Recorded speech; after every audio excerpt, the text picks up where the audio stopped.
For me, never giving up meant just that. I mean, every single day when I woke up, I thought, today's the day.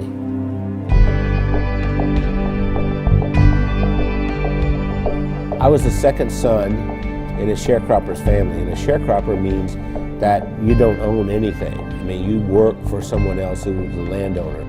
We had practically nothing. Everything was hand-me-downs from someone else.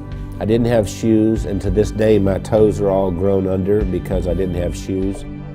I remember I had this encounter with my mother, and I said, you know, tell me you love me, and she didn't do it. And so I went down and I sat on this creek bank and I thought, you know what, I don't care if anybody loves me, I love me.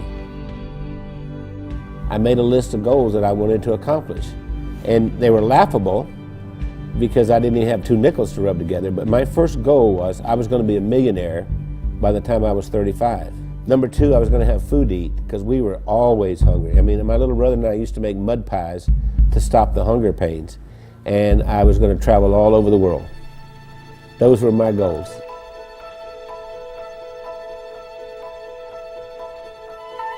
I've learned everything from working with Randy. I didn't know anything about business. I started out, before I met Randy, I was a teacher, a mathematics teacher. Well, I think we have a very good balance. Randy's really good in sales and telling the story and explaining why people need to have whatever it is that he's selling. And then he comes to me and says, Wendy, can we make it do this? And I have to get it done. We started working together, and we were together all the time doing things, and that we just, you know, couldn't be without each other. Yeah, once she got exposed to me, it was downhill from there. I mean, she could not last a day without me. That's probably true.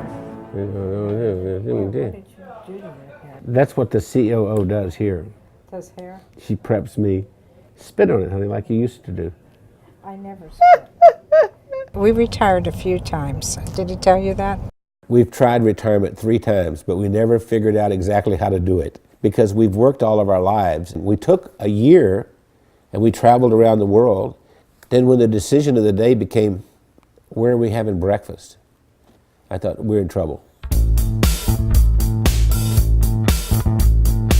If I were giving you advice and you were meeting Wendy for the first time, I would tell you, don't get your feelings hurt if she uses her phone while she's meeting with you. Hey, Kim.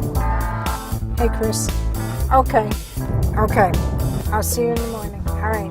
Bye. Bye-bye. I kind of feel like a triage nurse at a hospital. And every week I go in and I reprioritize. No, I'm not approving that. I think what drives Wendy is her desire to be the best and provide the best of service to everyone. Awakened at 2:30 in the morning, and I hear this little click, click, click, click, click, click, click, click. And it's Wendy over there looking something up at 2:30 in the morning. And I'll say, why aren't you sleeping? You can do that tomorrow morning. We are the definition of entrepreneurs. And we don't like doing one thing at a time. We have to do a lot of things at the same time. It's not just Randy and Wendy doing all this work. The whole team, every single one of us works round the clock. Hey, gorgeous. Listen, Bernice has been with us for what, 5, 6 years? 6 years. Yes. And we love her to death. And I love you guys. Yeah. Randy leads with his heart. And he's the most incredible person I've ever met. He's gone through so much in his life. And I believe that I'm going to make me cry here. Randy has made the difference in my life. What's important is, what do I contribute this day to make the world a better place? I know that sounds corny, but that's really what it is. My daddy used to say, we leave here with empty pockets.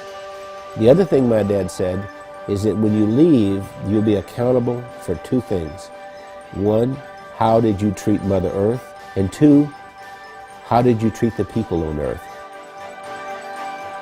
I feel that I have found joy and that I've given joy, and I think there's a lot more joy that we can give.